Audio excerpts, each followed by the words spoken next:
Pão Nosso, um livro da coleção Fonte Viva, ditado pelo Espírito Emmanuel e psicografado por Francisco Cândido Xavier. Capítulo 116. Ouçam-nos. Disse-lhe Abraão: Eles têm Moisés e os profetas, ouçam-nos. Lucas 16, 29.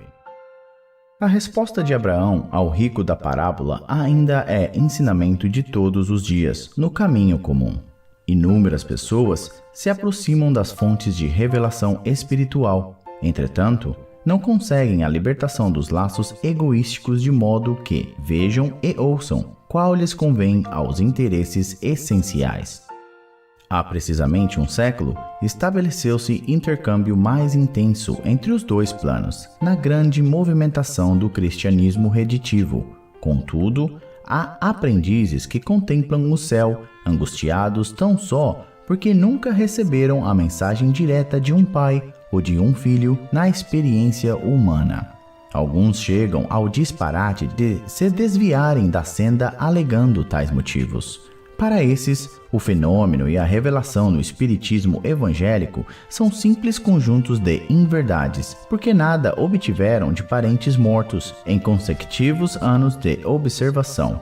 Isso, porém, não passa de contrassenso. Quem poderá garantir a perpetuidade dos elos frágeis das ligações terrestres? O impulso animal tem limites. Ninguém justifique a própria cegueira com a insatisfação do capricho pessoal. O mundo está repleto de mensagens e emissários há milênios. O grande problema, no entanto, não está em requisitar-se a verdade para atender ao círculo exclusivista de cada criatura, mas na deliberação de cada homem quanto a caminhar com o próprio valor na direção das realidades eternas.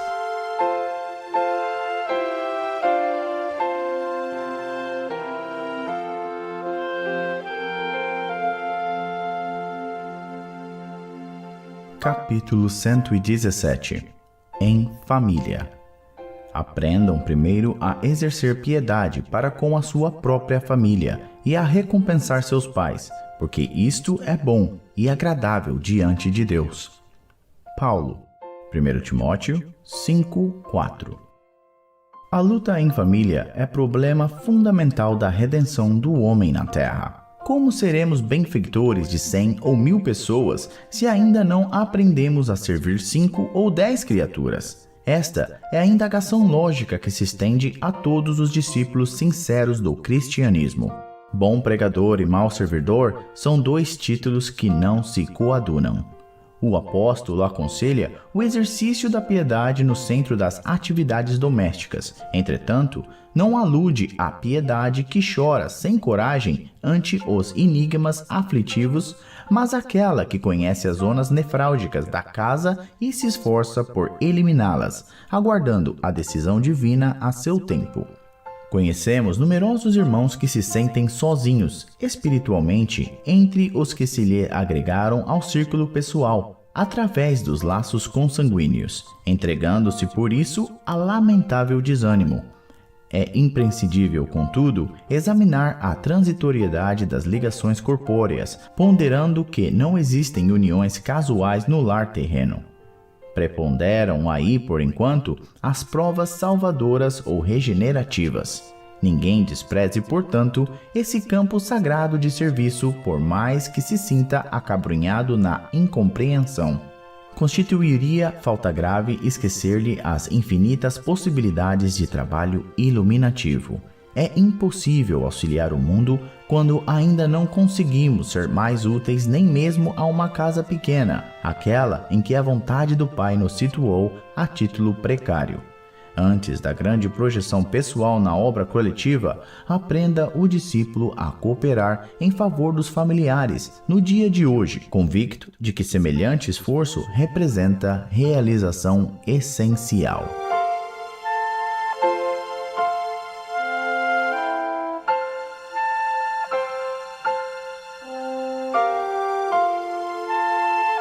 Capítulo 118. é para isto: não retribuindo o mal por mal, nem injúria por injúria, antes pelo contrário bendizendo, sabendo que para isto fostes chamados. 1 Pedro 3, 9. A fileira dos que reclamam foi sempre numerosa em todas as tarefas do bem. No apostolado evangélico, reparemos igualmente essa regra geral. Muitos aprendizes, em obediência ao pernicioso hábito, preferem o caminho dos atritos ou das dissidências escandalosas. No entanto, mais algum raciocínio despertaria a comunidade dos discípulos para a maior compreensão. Convidar-nos-ia Jesus a conflitos estéreis tão só para repetir os quadros do capricho individual ou da força tiranizante? Se assim fora, o ministério do reino estaria confiado aos teimosos, aos discutidores, aos gigantes da energia física. É contrassenso desfazer-se o servidor da Boa Nova em lamentações que não encontram razão de ser. Amarguras, perseguições, calúnias, brutalidade e desentendimento são velhas figurações que atormentam as almas na terra. A fim de contribuir na extinção delas é que o Senhor nos chamou às suas fileiras. Não as alimentes, emprestando-lhes excessivo apreço. O cristão é um ponto vivo de resistência ao mal onde se encontre. Pensa nisso e busca entender a significação do verbo suportar. Não ouvides a obrigação de servir com Jesus. É para isso que fomos chamados.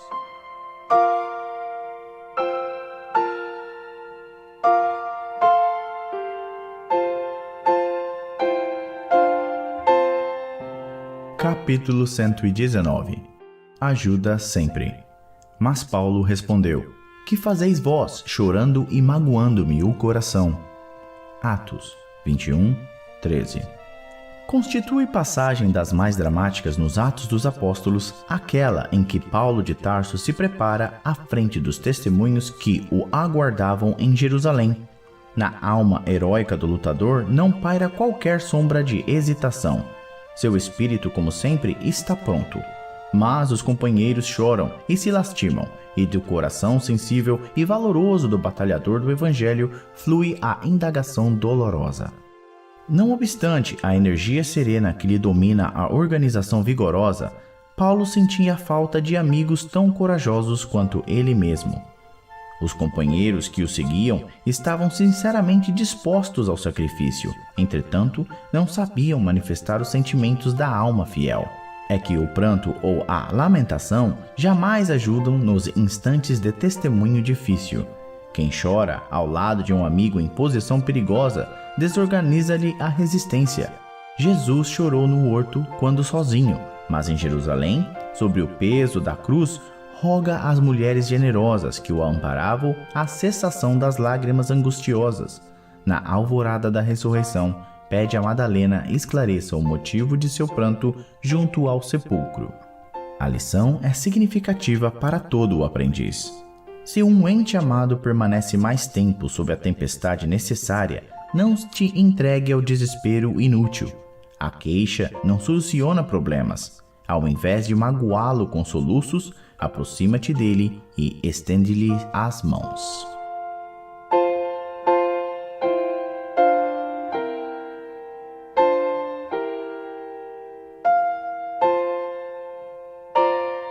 Capítulo 120. Conciliação. Concilia-te depressa com o teu adversário enquanto estás no caminho com ele, para que não te aconteça que o adversário te entregue ao juiz e o juiz te entregue ao oficial de justiça e te encerrem na prisão. Jesus. Mateus 5:25. Muitas almas enobrecidas, após receberem a exortação desta passagem, sofrem intimamente por esbarrarem com a dureza do adversário de ontem, inacessível a qualquer conciliação. A advertência do Mestre, no entanto, é fundamentalmente consoladora para a consciência individual. Assevera a palavra do Senhor, concilia-te, o que equivale a dizer, faze de tua parte. Corrige quanto for possível, relativamente aos erros do passado. Movimenta-se no sentido de revelar a boa vontade perseverante. Insiste na bondade e na compreensão. Se o adversário é ignorante, Medita na época em que também desconhecias as obrigações primordiais e observa se não agiste com piores características. Se é perverso, categoriza-o à conta de doente e dementado em vias de cura.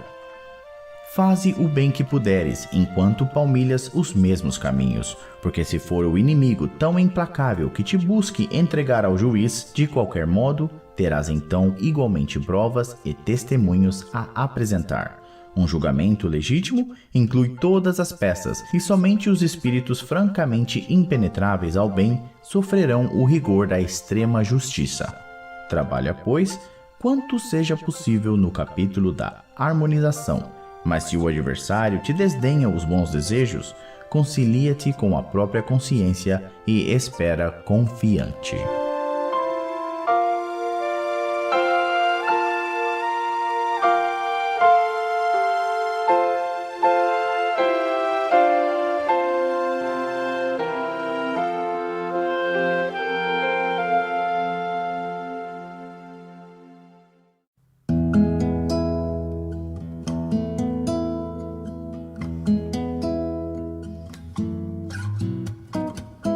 Pão Nosso, um livro da coleção Fonte Viva, ditado pelo Espírito Emmanuel e psicografado por Francisco Cândido Xavier. Capítulo 121. Monturo. Nem presta para a terra, nem para o monturo, lança-no fora. Quem tem ouvidos para ouvir, ouça. Jesus. Lucas 14:35. Segundo deduzimos, Jesus emprestou significação ao monturo. Terra e lixo nessa passagem revestem-se de valor essencial. Com a primeira, realizaremos a semeadura. Com o segundo, é possível fazer a adubação onde se faça necessária. Grande porção de aprendizes, imitando a atitude dos fariseus antigos, foge ao primeiro encontro com as zonas estercorárias do próximo. Entretanto, tal se verifica porque eles desconhecem as expressões proveitosas. O Evangelho está cheio de lições neste setor do conhecimento iluminativo. Se José da Galileia ou Maria de Nazaré simbolizam terras de virtudes fartas, o mesmo não sucede aos apóstolos, que, a cada passo, necessitam recorrer à fonte das lágrimas que escorrem do monturo de remorsos e fraquezas, propriamente humanas, a fim de fertilizarem o terreno empobrecido de seus corações. De quanto adubo dessa natureza precisaram Madalena e Paulo, por exemplo, até alcançarem a gloriosa posição em que se destacaram? Transformemos nossas misérias em lições. Identifiquemos o monturo que a própria ignorância amontoou em torno de nós mesmos. Convertemo-lo em adubo de nossa terra íntima e teremos dado razoável solução ao problema de nossos grandes males.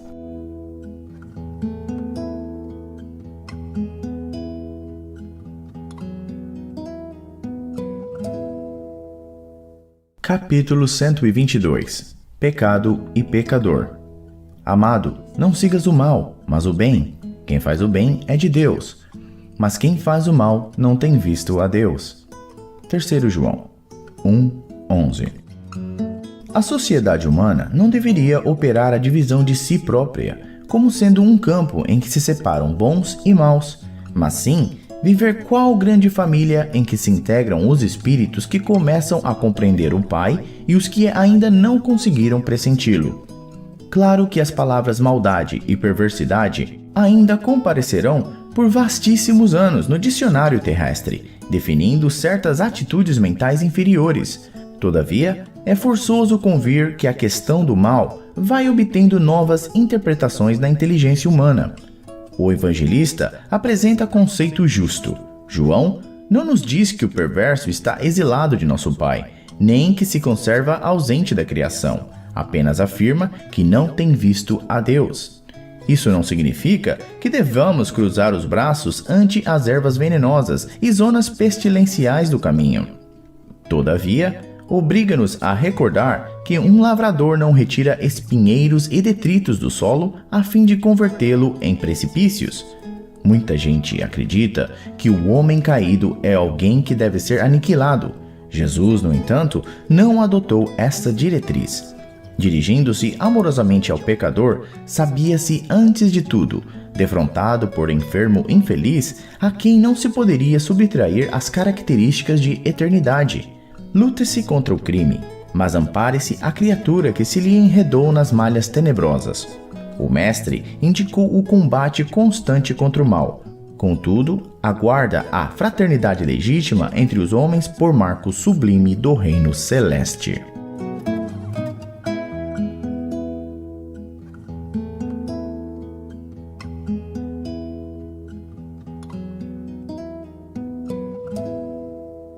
Capítulo 123. Condição comum. Imediatamente, o pai do menino, clamando com lágrimas, disse: Eu creio, Senhor, ajuda a minha incredulidade. Marcos 9:24. Aquele homem da multidão em que se aproximou de Jesus com o filho enfermo constitui expressão representativa do espírito comum da humanidade terrestre. Os círculos religiosos comentam excessivamente a fé em Deus. Todavia, nos instantes da tempestade, são escassos os devotos que permanecem firmes na confiança.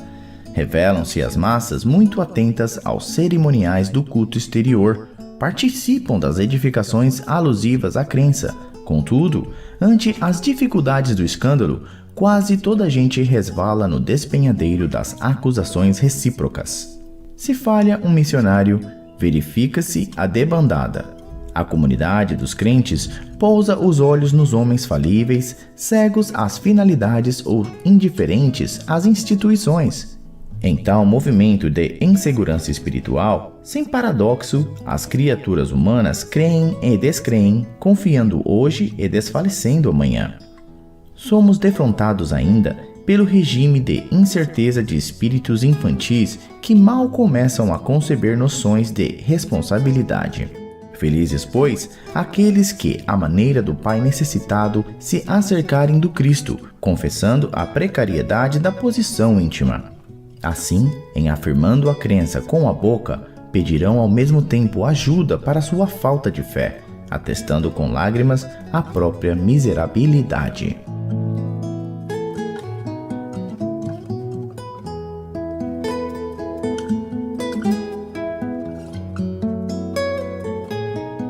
Capítulo 124. Não falta. E se os deixar ir em jejum para suas casas, desfalecerão no caminho, porque alguns deles vieram de longe. Jesus. Marcos 8:3. A preocupação de Jesus pela multidão necessitada continua viva através do tempo. Quantas escolas religiosas palpitam no seio das nações ao influxo do amor providencial do Mestre Divino? Pode haver homens perversos e desesperados que perseveram na malícia e na negação, mas não se vê coletividade sem o socorro da fé. Os próprios selvagens recebem postos de assistência do Senhor, naturalmente, de acordo com a rusticidade de suas interpretações primitivistas.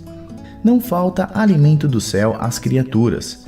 Se alguns espíritos se declaram descrentes da paternidade de Deus, é que se encontram incapazes ou enfermos pelas ruínas interiores a que se entregaram. Jesus manifesta invariável preocupação em nutrir o espírito dos tutelados através de 1000 modos diferentes, desde a taba dos indígenas às catedrais das grandes metrópoles. Nestes postos de socorro sublime, o homem aprende em esforço gradativo a alimentar-se espiritualmente, até trazer a igreja ao próprio lar, transportando-a do santuário doméstico para o recinto do próprio coração. Pouca gente medita na infinita misericórdia que serve no mundo à mesa edificante das ideias religiosas. Inclina-se o Mestre ao bem de todos os homens, cheio de abnegação e amor, sabe alimentar com recursos específicos o ignorante e o sábio, o indagador e o crente, o revoltado e o infeliz. Mais que ninguém, compreende Jesus que, de outro modo, as criaturas cairiam exaustas nos imensos despenhadeiros que marginam a senda evolutiva.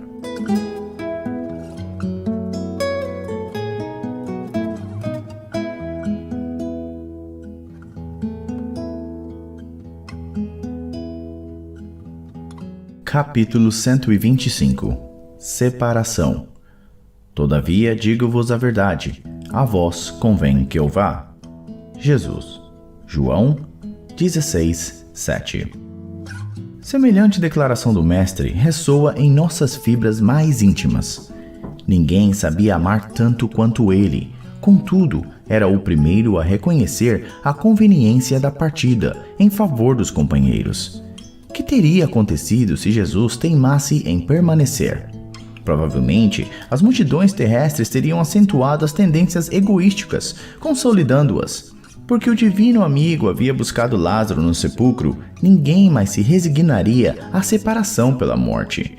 Por se haverem limpado alguns leprosos, ninguém aceitaria de futuro a cooperação proveitosa das moléstias físicas. O resultado lógico seria a perturbação geral no mecanismo evolutivo.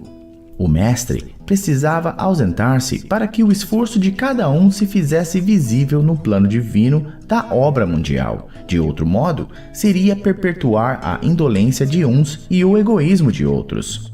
Sob diferentes aspectos, repete-se diariamente a grande hora da família evangélica em nossos agrupamentos afins. Quantas vezes surgirá a viuvez, a orfandade, o sofrimento da distância, a perplexidade e a dor por elevada conveniência ao bem comum? Recordai a presente passagem do Evangelho, quando a separação vos faça chorar. Porque se a morte do corpo é renovação para quem parte, é também vida nova para os que ficam.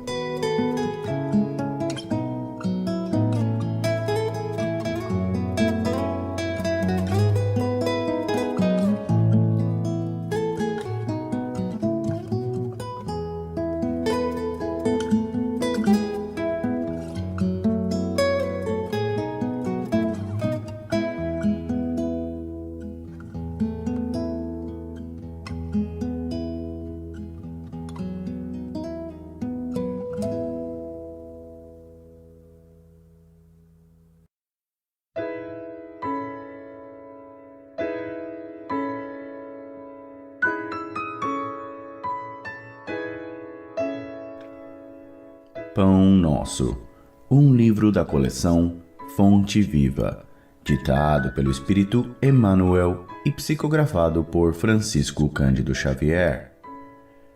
Capítulo 126. O Espinho. E para que não me exaltasse pelas excelências das revelações, foi-me dado um espinho na carne, mensageiro de Satanás.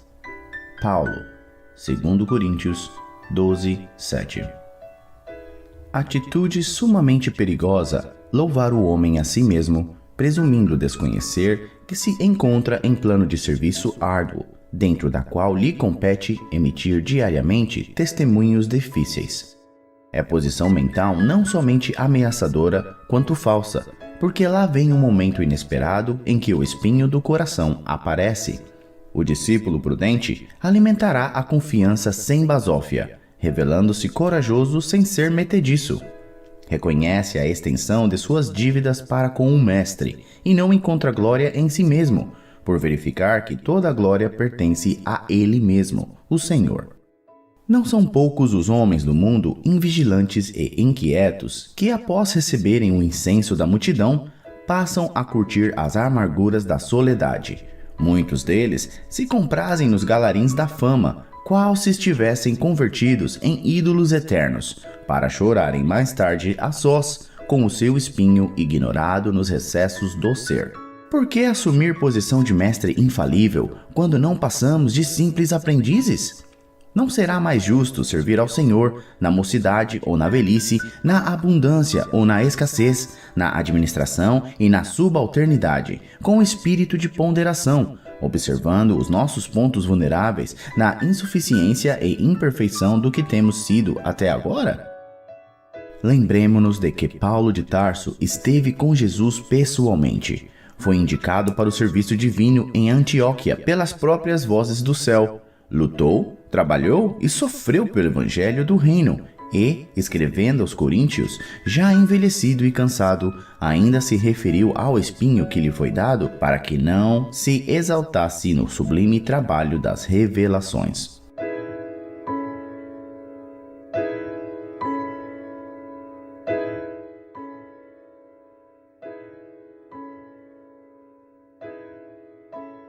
Capítulo 127.